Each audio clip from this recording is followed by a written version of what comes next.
Bien, y ahora vamos a comenzar con el tema que nos ocupa. En este momento estamos viviendo una situación en el mundo muy difícil porque se encendió de nuevo una llama de un conflicto tremendo, doloroso, en donde participan dos pueblos que son unidos por la historia, por la tradición, y que no han podido zanjar las diferencias que les permitan convivir pacíficamente y que el mundo apoye a uno de ellos a conseguir, así como lo hizo con Israel, a que apoye al otro pueblo palestino a tener su propio territorio, su propia nación. No hemos podido conciliar con esto. El mundo en medio de ese desaprendizaje que ha tenido la humanidad y que no le ha permitido avanzar como debiera ser, aún está en guerras entre hermanos, como es el caso de Rusia con Ucrania, que son hermanos de sangre, que han habitado los mismos territorios por mucho tiempo. Y en el caso de los israelíes y de los israelíes y de los palestinos, dos pueblos que son inclusive unidos por la sangre. Y esto tiene unos antecedentes, antes de entrar en hablar del libro, cuyo título es Éxodo, y fue escrito por un judío que se llama León Uris. Digamos que yo no soy quien para juzgar si hay un sesgamiento por parte de León Uris, que era judío, hacia todo lo que ocurrió con Israel. Yo me figuro que, pues, haciendo parte del pueblo judío, lógicamente él va a querer, digamos que, idealizar más allá de una realidad todo lo que pueda acontecer con su pueblo, pero yo no veo en el libro, no vi, digamos, como ese sesgamiento nocivo de que culpa al otro pueblo de todo lo que ocurrió, sino que narró de una manera que me pareció muy natural algo que se vivió en esa época fatídica de antes, y posterior a la Segunda Guerra Mundial. ¿Cuáles son los antecedentes de estos dos pueblos antes de comenzar a hablarles del libro? Que, como digo, es escrito por León Uris, que nace en Baltimore, en los Estados Unidos, en el año de 1924 y falleció en Nueva York en el 2003 a la edad de 79 años, que escribió varias novelas, Mila 18, en fin, varias novelas importantes que le dieron cierto prestigio a nivel literario en los Estados Unidos y en el mundo. Éxodo fue una novela de muchísimo éxito que causó furor en esa época y fue llevada incluso a la pantalla grande en una película de su mismo nombre, Éxodo, protagonizada por Paul Newman, uno de los más grandes actores de cine que ha habido, por lo menos en mi modo de ver. Pues les contaba que hay unos antecedentes. Miren, los judíos y los palestinos vivían prácticamente en un territorio, en el mismo territorio. Los judíos, eran los hebreos, y los actuales palestinos vienen directamente de los filisteos, o sea que proceden de esas dos ramas. Proceden de esa misma tierra y son descendientes de Abraham los dos. Jacob, que es el hijo de Rebeca y Abraham, e Ismael, que es hijo de la esclava Agar con Abraham también, son, digamos que el punto de partida de esas dos estirpes. Sara exige a Abraham en un momento determinado que expulse a Agar y a su hijo de su pueblo. Abraham lo hace para no tener dificultades de tipo familiar, porque para él Sara, que tuvo a su hijo Jacob a los 100 años, pues era muy importante.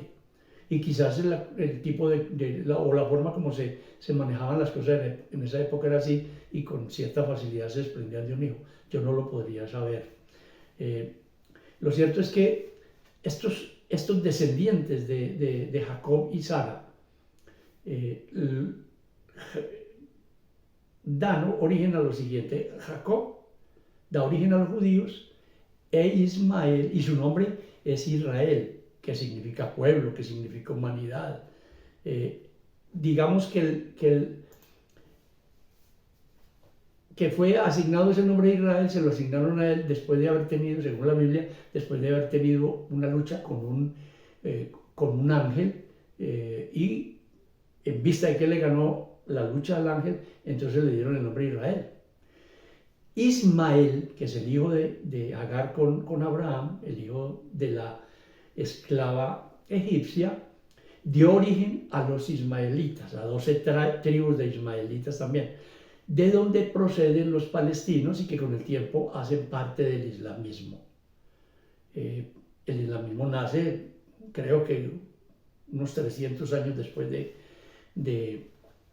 nacimiento de Jesús, de la era cristiana, lo que significa que mientras no hubo islamismo, pues estos dos pertenecían prácticamente a la misma corriente religiosa.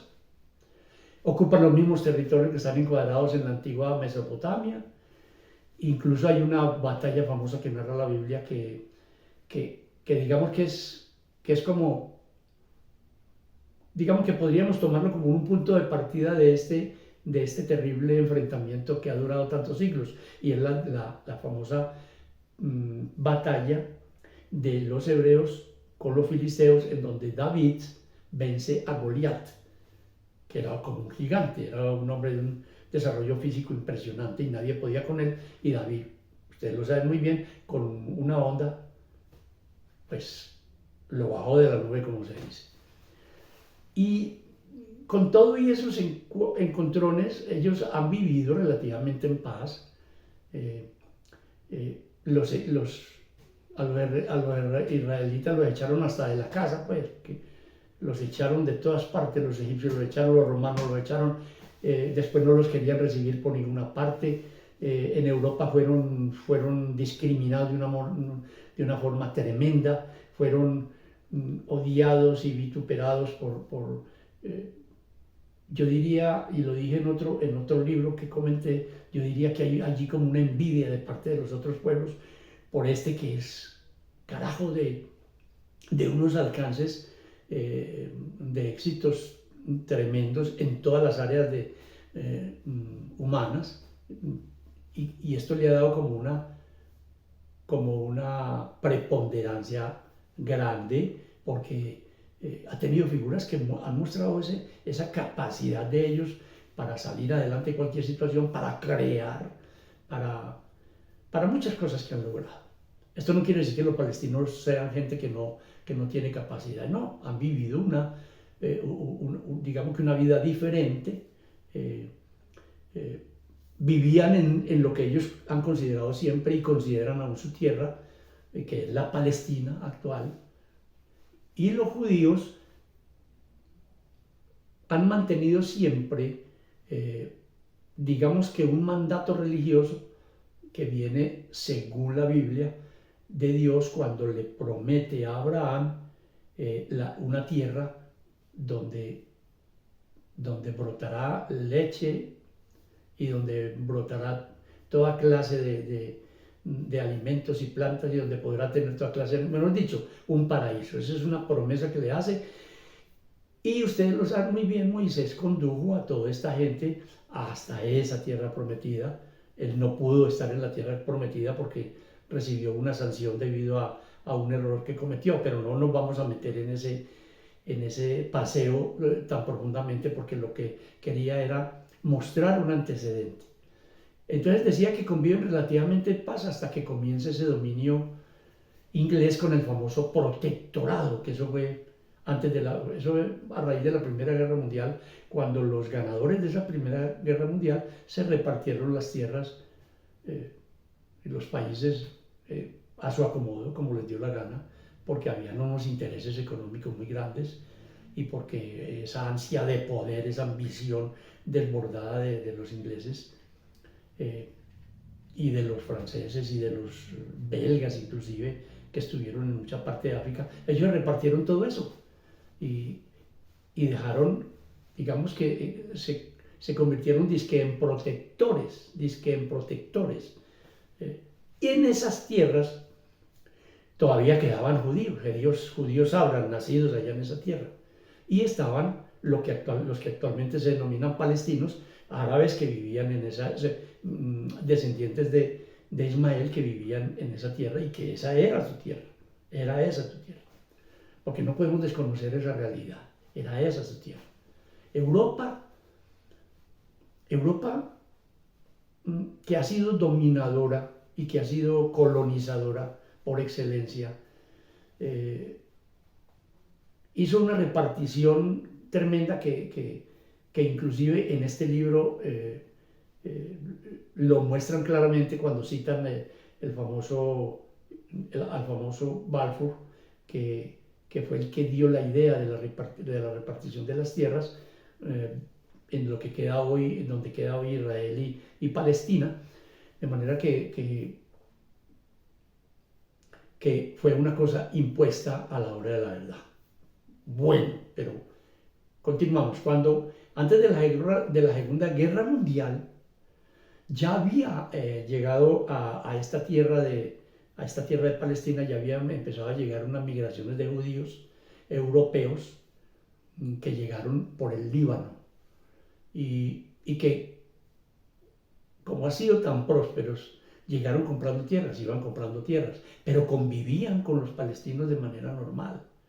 Eran sus vecinos y se apoyaban y no tenían estas contiendas tan tremendas. Obviamente que seguramente había algunos conatos que es como, yo no sé, lastimosamente muy natural de los seres humanos, andar peleando por todo, es posible, pero como decir que había un enfrentamiento tan tremendo, no lo había. Pero entre los ingleses y el mufti de Jerusalén, que era un árabe, comenzaron a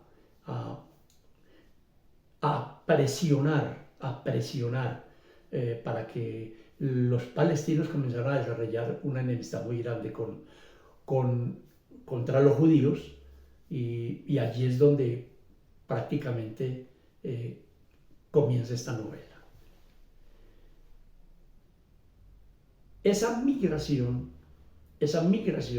después de la Primera Guerra Mundial, se volvió a presentar y llegaron a esta región aproximadamente, se dice que más o menos unos 20.000 judíos. Compraron tierras, se instalaron como hicieron los anteriores y comenzaron a vivir con los demás. Y esto fue algo que comenzó a apoyar una institución hebrea que tenía digamos que su capital o su epicentro, primero lo tuvo en París y luego en Roma, o viceversa, una de las dos, así fue la cosa. En todo caso tenía el centro de operaciones en Europa, y desde allí organizaban toda esta cuestión de la migración. Entonces migraban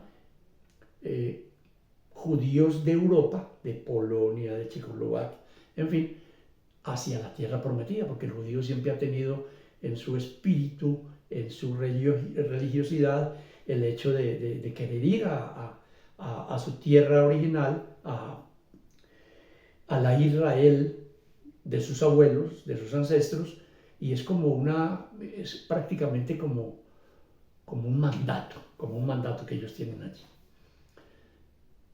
Cuando estas migraciones comienzan, son operadas por el Mossad Le'Aliyeh, que es una rama o un brazo de la Haganá, que era la institución que les hablé, que estaba ubicada primero fue en Roma y después en París, creo que así es. Y la Haganá era la que buscaba y la que organizaba todas las cosas para que luego la Mossad hiciera todos los movimientos con el fin de llevar subrepticiamente a estos migrantes. Después de la Segunda Guerra Mundial, que quedan los judíos del Holocausto mirando para el monte, no sabían para dónde echar. Lo que se les ocurrió a los aliados fue comenzar a reunirlos en ciertos sitios, en ciertos campos de refugiados, que era una cosa inclusive hasta parecida a los campos de concentración, que no tenían ninguna libertad. Eran unos campos que estaban rodeados por vallas que no les permitían movimiento libre ni nada de esa cosa. Y hubo uno muy famoso en Chipre. En Chipre quizás fue el más importante, sobre todo que de Chipre podían zarpar los barcos con mayor facilidad hacia las costas de lo que hoy es Israel.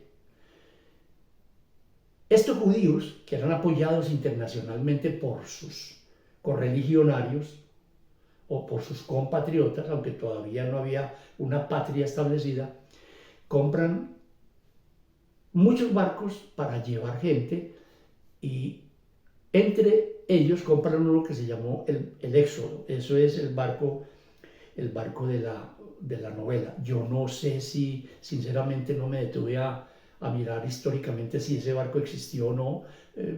Puede haber, porque como esto es una novela, aunque está enmarcada dentro de un marco histórico muy importante y para mi concepto muy bien llevado y muy real, lo que cambian son los nombres de los protagonistas, que son ficticios, y lo advierte el autor al empezar. Los únicos nombres que se conservan son los de personas tan, digamos, tan visibles como fue David Ben-Gurión y como fueron otros fundadores del Estado israelí. Pero los otros son personajes de ficción que el autor coloca allí para armar esta historia, que es una historia de amor en medio de esta guerra de esta aventura y de esta historia. Cuando los barcos llegaban a las costas de Israel, que no eran Israel todavía, sino que era el protectorado inglés, eso eran unas batallas tremendas para poder sacar la gente de los barcos, porque no los querían dejar arrimar al puerto de Haifa y tenían una presión de parte de los ingleses tremenda, pero ellos como fuera lograban hacerlo, y pese a que muchas veces morían algunos judíos, el resto lograba entrar contra viento y marea y comenzaron a formar los famosos kibbutz. Bueno, ya los kibbutz estaban formados porque los sabras, junto con los que habían venido de Europa en las primeras migraciones, habían hecho estos kibbutz, que son una idea socialista maravillosa de cooperación y de igualdad, y estos llegaban y de una vez los iban ubicando en esos kibbutz. Esta novela cuenta dentro de su trama la historia de dos personajes que se llaman Barak y Akiba Ben Canán, padre Barak y Akiba, tío del protagonista, que es Ali Ben Canán. Estos dos son hermanos que vienen de Rusia y que entran por este lado del Líbano a la tierra prometida, a la tierra de Palestina. Estos son producto de esos pogroms que hacían los rusos y que hacían muchos países socialistas, en la persecución al judío, porque vuelvo y repito, los judíos los perseguían por todas partes. Hay que tener en cuenta todo esto, porque es un pueblo tan perseguido que llegó a la desesperación. Ali Ben Canán había sido soldado y llegó al grado de mayor de los ingleses, y cuando terminó la guerra, él inmediatamente pues se pasó a trabajar con la Haganá, en donde su padre se convirtió en un hombre muy importante, y el tío tuvo una situación de desavenencias con su hermano Barak, y se metió a trabajar con el Irgun, que era una parte, digamos, que propendía también por la constitución del Estado judío, del Estado israelí, pero que practicaba tremendamente el terrorismo.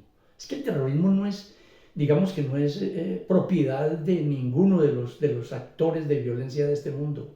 Todos tienen la capacidad y han practicado el terrorismo. Qué pesar, pero así es. Damna es la novia de Ari, otro personaje de la novela, que es terriblemente asesinada, masacrada, violada, y que hace sentir en Ari, el protagonista, un dolor tremendo por la pérdida de esa novia que él amaba tanto.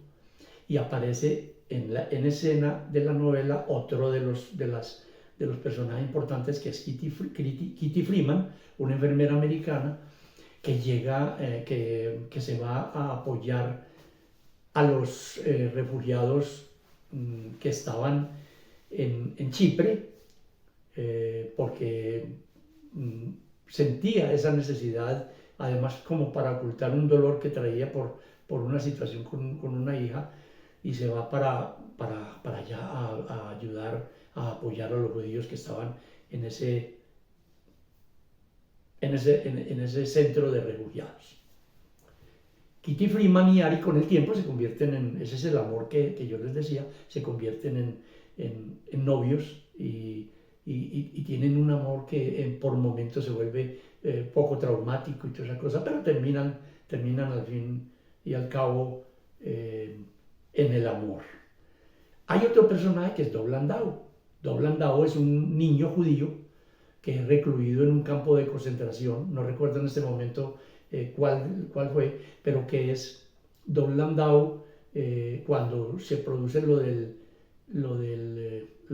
pues, el fin de la guerra. A Dov Landau lo llevan allá al centro de refugiados y él trae un dolor y una ira intensas porque perdió a sus padres, a toda su familia allá, y lo separaron de un personaje muy lindo que hay en el campo de concentración, una niña de la cual él se enamora, y lo separan tremendamente, pues de una manera muy, muy brutal, y él guarda todo ese dolor, todo ese odio por todo lo que ha perdido y por la separación con esta niña, con quien se vuelve a encontrar allá en ese campo de refugiados. Pero al fin y al cabo, no, eso no llega a nada. Akiva y Barak se distancian, como les conté, y Akiva participa de actos de terrorismo muy grandes, a donde lleva a Dov a participar con él. Barak está con el Haganá, como les dije, y participa, tiene que ver mucho en todos esos asuntos de diplomacia, de compra de armas, de hacer ese trabajo de allegar, digamos que gente que apoye esa idea magna de la creación del Estado de Israel. Pero tengamos en cuenta siempre que se están metiendo en territorio que no es de ellos, que digamos que por una promesa de la Biblia ellos sienten que es de ellos, pero que la realidad no es. Ari, que creció allá, nació digamos que en Palestina, cuando todavía no era Israel, la familia de él, la familia pues de su padre Barak, tiene un vecino que es palestino y con el que tienen una relación excelente. Él es el Mukhtar del pueblo donde ellos viven. Entonces, un pueblo pues que es vecino al sitio donde está viviendo Ari con su familia. Y son muy amigos, crecen prácticamente juntos, y Taha es como el hermano, Taha, que es el hijo del Mukhtar de Abu Yashe, y que se convierte en Mukhtar a la muerte de su padre. Taha es como un hermano para Ari. Pero qué pesar, estas cosas tan horribles que suceden con la guerra, llega un momento en que Taha y Ari se desconectan debido a eso, porque los separa la guerra, tienen que tomar partido, mejor dicho, porque las cosas cada día se empeoran más, y esa presión tan grande del protectorado y del Mufti de Jerusalén para que expulsen a los judíos de allá, pues hace que hayan unos conatos y unos encontrones bélicos tremendos, porque esta cosa sucede, mejor dicho, a fuego puro. Y eso hace que ellos se separen y que pues no tengan más contacto. aquí aparece la declaración Balfour, que es digamos, esa declaración que es la que propone ese reparto de Palestina y que, digamos, que se convierte en el resultado de la declaración del Estado judío y la guerra con los árabes. Entonces, cuando la ONU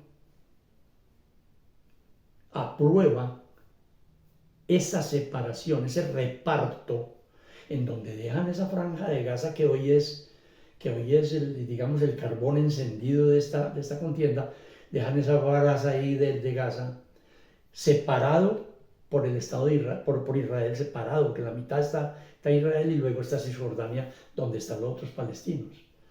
No tienen ni siquiera forma de comunicarse. Entonces,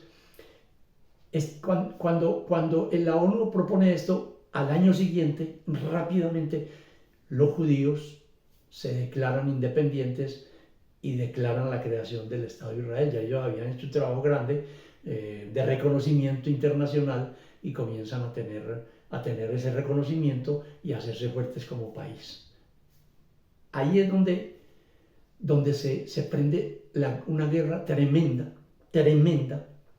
en donde todos los estados árabes se sienten vulnerados por esta situación y por esta decisión, y entonces se declaran la guerra con Israel, que era en su momento todavía un país mal armado con relación pues, a los otros, un país mal armado que tiene, digamos, una limitación en cuanto a las armas, en cuanto al poder bélico frente a los otros, pero tienen una capacidad de resistencia y una capacidad y son unos guerreros tremendos que han decidido no dejarse sacar y se aprovechan de una cosa que siempre les ha dado la ventaja a ellos, y es el desorden en que los árabes lamentablemente viven con respecto a sus diferentes países. Es más fácil organizar un desfile micos para una foto que organizar a los países árabes en una federación que realmente sí de efectos, porque cada uno quiere mandar. Recuerden que son países muy ricos, en donde hay unos jefes que tienen un ego impresionante y eso no los deja. Ese es mi concepto.